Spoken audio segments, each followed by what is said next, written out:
السلام عليكم، مرحبا مرة أخرى في قناة مغرب التاريخ. وحلقة اليوم غادي تكون تكملة سلسلة الرد على الدكتور محمد دومير. وحلقة اليوم غنتكلموا فيها حول معاهدة المغرب مع أمريكا. نسمعوا شنو قال الدكتور.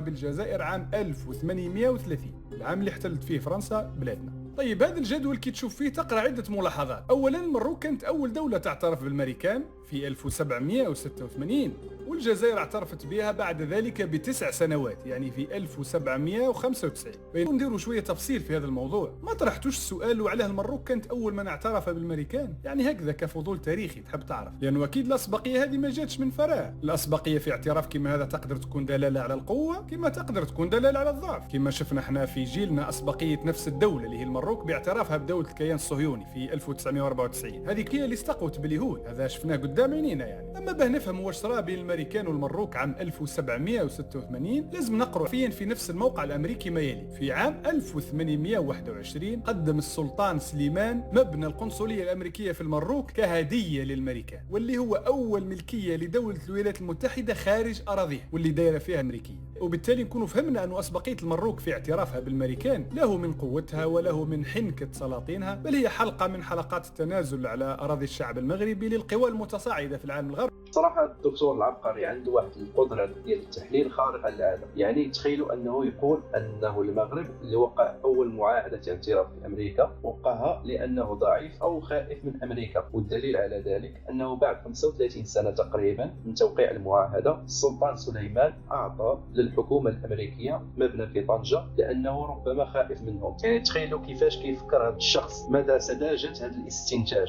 على العموم هنا خصنا نطرحوا واحد السؤال مهم: واش من المعقول أنه المغرب آنذاك يخاف من دولة اللي يلا تأسست سنوات قليلة؟ يعني أمريكا ديال 2023 بعيدة كل البعد عن أمريكا ديال 1786، سواء اقتصاديا أو عسكريا أو اجتماعيا أو حتى جغرافيا. إذا هنا نبداو التحقيق التاريخي ونمشيو لموقع foundersarchives.gov اللي هو موقع حكومي أمريكي فيه جميع المراسلات اللي كانت بين الكونغرس الأمريكي والقناصلة ديالهم في الدول الأجنبية الأخرى بما فيها المغرب. فمثلا بتاريخ 14 أبريل 1778، يعني سنتين فقط من استقلال أمريكا، واحد تاجر فرنسي اسمه إيتيان دو ديبيركاي أرسل رسالة جون جاي واللي هو أحد مؤسسي الدولة الأمريكية وكان رئيس الكونغرس آنذاك. أرسل له رسالة كتقول: بصفتي كتاجر فرنسي في سلا، أتمنى أن أقدم لكم دليلا على حماسي لخدمة أمريكا، وللشرف أن أعلن لكم أنه السيد ويليام بورج من ولاية فيلادلفيا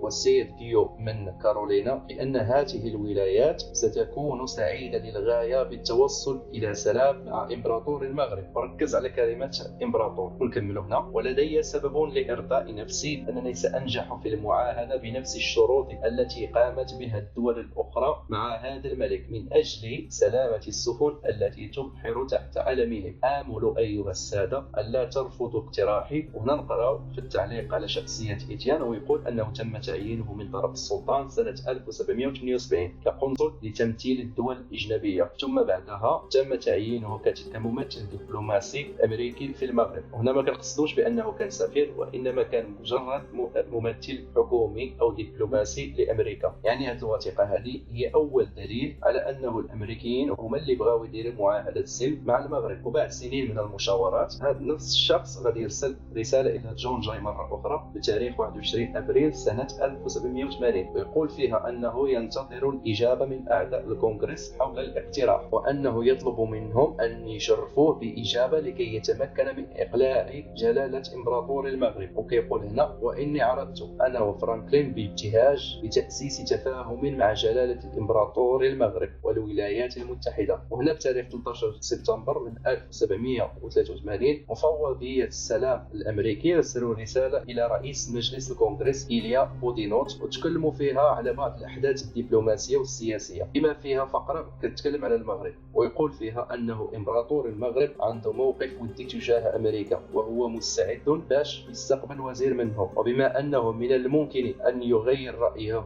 أو يقدر يجي أمير أو خليفة له، فالمعاهدة معه ستكون بغاية الأهمية. نمشيو الرسالة أخرى من طرف توماس جيفرسون اللي هو من مؤسسين ديال أمريكا وكان تم تعيينه كدبلوماسي في فرنسا. أرسل رسالة إلى واشو غيتس أحد الجنرالات الأمريكيين بتاريخ بتاريخ 13 ديسمبر من 1784، ويقول فيها أنه سفينة حربية تابعة لإمبراطور المغرب استولت على سفينة أمريكية اسمها فيرجينيا. وضيف هنا: إن تجارتنا مع إسبانيا والبرتغال ستنتهي إن لم نفعل شيئا، فهؤلاء القراصنة ليس لديهم سوى بديلين: الجزية أو الحرب. إذا نفهم من كلام توماس أنه بعد خطف سفينة أمريكية تم طلب فدية أو جزية أو إعلان الحرب. وهذا الخبر تم تأكيده كذلك في رسالة أخرى من هيئة مفوضية السلام الأمريكي. وهذا الهجوم كان من الأسباب اللي خلت أمريكا تبادر وتعلن عن نيتها لتوقيع معاهدة السلام مع المغرب، لأنه نقرأ هنايا في رسالة رسلتها هذه المفوضية بتاريخ 11 مارس 1785 إلى إمبراطور المغرب، وفيها: إلى العظيم النبيل حاكم الإمبريالي إمبراطور المغرب، نحن الولايات المتحدة الأمريكية وحرصا منا على ترسيخ السلام والوئام بين جلالتك وأمتنا، قمنا بتعيين السيد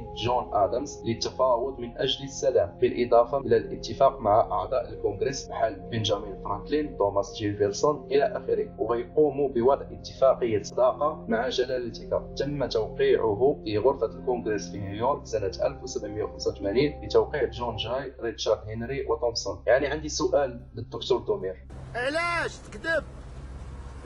علاش يا دكتور تكذب وتقول انه المغرب وقع المعاهده لانه كان خايف من امريكا؟ الواقع كيقول انه العكس اللي وقع، انه امريكا هي اللي دات مبادره باش توقع معاهده السلام مع المغرب، بل امريكا وقعتها وهي مدلوله بسبب انه السلطان اختطف سفينه امريكيه، لانه اصلا منطقيا امريكا في ذاك الفتره بالضبط يلا تاسست وما كانش عندها قوه عسكريه باش تواجه القراصنه اللي كانوا موجودين في البحر. فانا بامكاني ان ننسال الفيديو في هذه اللحظه هذه، لانه تبين بالدليل الملموس انك مجرد كذاب. ولكن بما انك عزيز علي شخصيا وكنبغي نطبق عليك التعذيب النفسي بالادله والبراهين، كملوا هذا الفيديو هذا ونطرحوا سؤال مهم: كيفاش كانت مكانه المغرب انذاك؟ نقراو مثلا صحيفه ريتشموند انكواير بتاريخ 18 نوفمبر 1815: وصلنا من فيينا خبر بانه امبراطور المغرب اعلن الحرب ضد روسيا وبروسيا، وهي امبراطوريه كانت قائمه في ارض المانيا وبولندا حاليا، بالاضافه الى صقلية. ونقراو هنايا: سفير روسيا واصل مسبقا مفاوضات من اجل سلام مع الحكومه المغربيه. كدليل اخر صحيفه فيرجينيا اركوس الصادره في يوم 25 نوفمبر سنه 1815 تقول: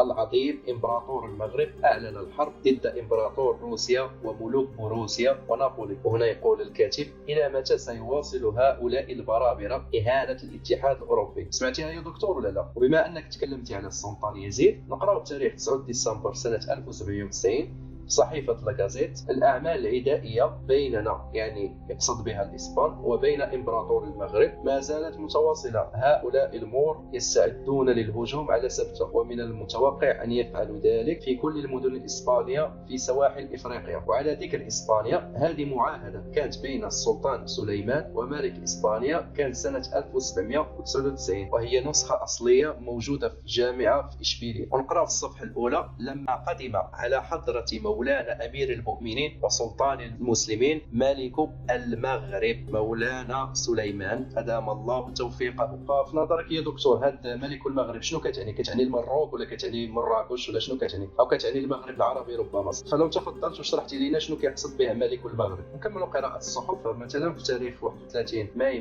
من سنة 1802 في صحيفة جانكس بورتلاند يقول الصحفي: إمبراطور المغرب يهدد بإعلان الحرب ضد السويد وهولندا إذا لم يرسلوا هداياهم المعتادة خلال 3 أشهر. وكيحسب بهذه الهدايا هي الجزية أو الضريبة. لقاو بتاريخ 1813 إمبراطور المغرب يعلن الحرب ضد السويد. مشيو سنة 1803 من صحيفة The National Intelligence 22 يونيو تبات: إمبراطور المغرب أمر حكومة النمسا وكذلك البندقية أو فينيس بدفع الجزية المعتادة التي تم دفعها من طرفهم. نفس الصحيفة كتبت بتاريخ 27 يوليو من 1807 بأنه الإمبراطور أعلن مؤخرا الحرب ضد روسيا وإنجلترا. وهذا الإعلان الذي جاء بافتخار عظيم. هذا الإمبراطور جلس على عرشه وحوله أعضاء حكومته وقام بخطاب ليذكرهم بمآثر المغاربة القدماء وطالب رعيته بدليل على شجاعتهم. بعد ذلك أمر وريثه المولى إسماعيل، ويقصد به السلطان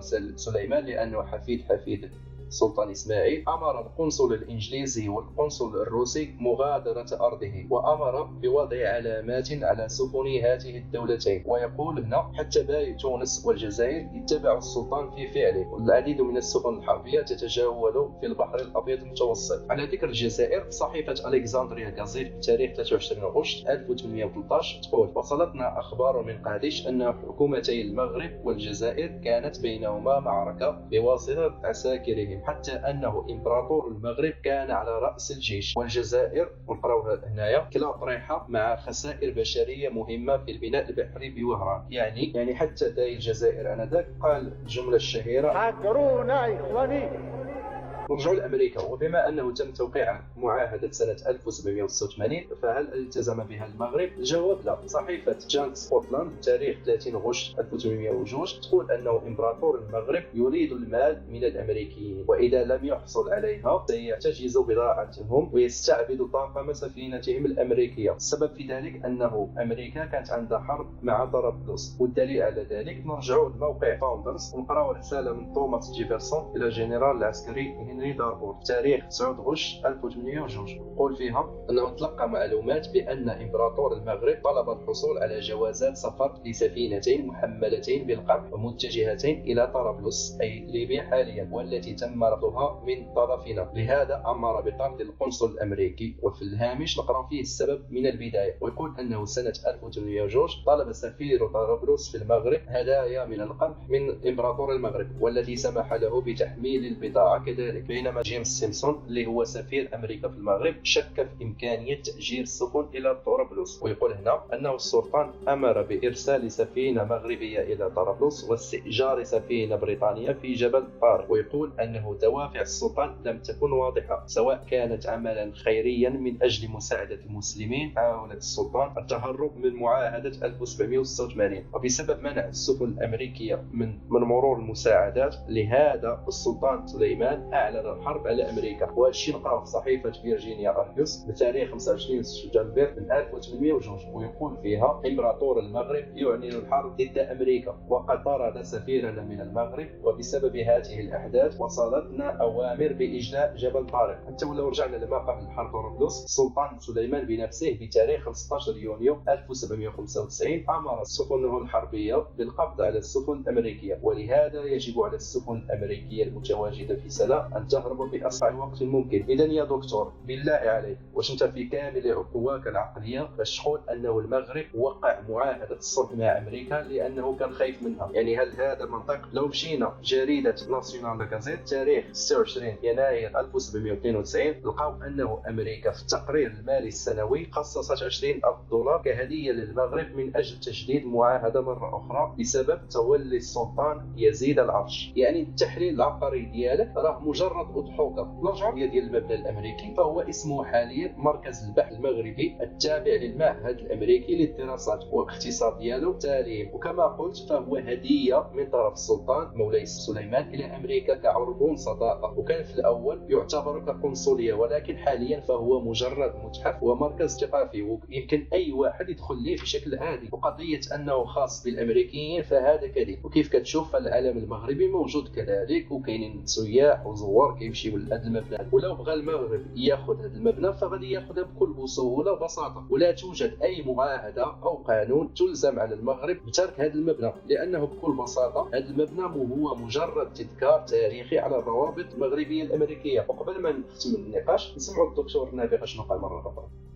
روكي اعترفت بالامريكان في 1786، ما دارتش معها الامريكان حتى علاقات دبلوماسيه حتى لل 1797، يعني قداه 11 سنه. بينما الجزائر اللي اعترفت بالامريكان في 1795 نلقوا الدبلوماسيه الامريكيه وصلت للجزائر واعتمدت في مارس 1796. الجواب بكل بساطه هو انه الوضع الامني في المغرب كان خطير بسبب وفاه السلطان محمد الثالث وصراع الاخوه بين يزيد وهشام وسليمان على العرش، مع العلم انه امريكا ارسلت توماس باركلي باش يكون قنصل امريكي سنه 1791. وكيف ما شفتوا فهذا القبر ديالو فهو أول سفير أمريكي على الإطلاق، وكان في الأول في فرنسا قبل أن يتم تعيينه في المغرب سنة 1791. لكن مقتله في لشبونة سنة 1791 خلى المغرب بدون سفير، خصوصا وكيف ما قلت أنه الوضع الأمني في المغرب كان غير مستقر بسبب نزاع أبناء السلطان محمد الثالث. وكدليل على ذلك هذه لائحة أخرى فيها سنة 1993 فيها مصروفات ديال الحكومة الأمريكية، بما فيها تجديد معاهدة سلم للمرة الثانية على التوالي مقابل مبلغ $7000. ونقراو هنا في الهامش: توماس باركلي كان مخول له بإعادة توقيع المعاهدة، لكن حرب أهلية في المغرب حول العرش أخرت تجديد المعاهدة حتى سنة 1795. إذا بكل بساطة وبكل خلاصة يا أخي دمير، لقد تم سحقك كليا في هذا الفيديو، وكنتحداك ترد على أي نقطة ذكرتها. إذا هنا نهاية الفيديو، والسلام عليكم ورحمة الله تعالى وبركاته.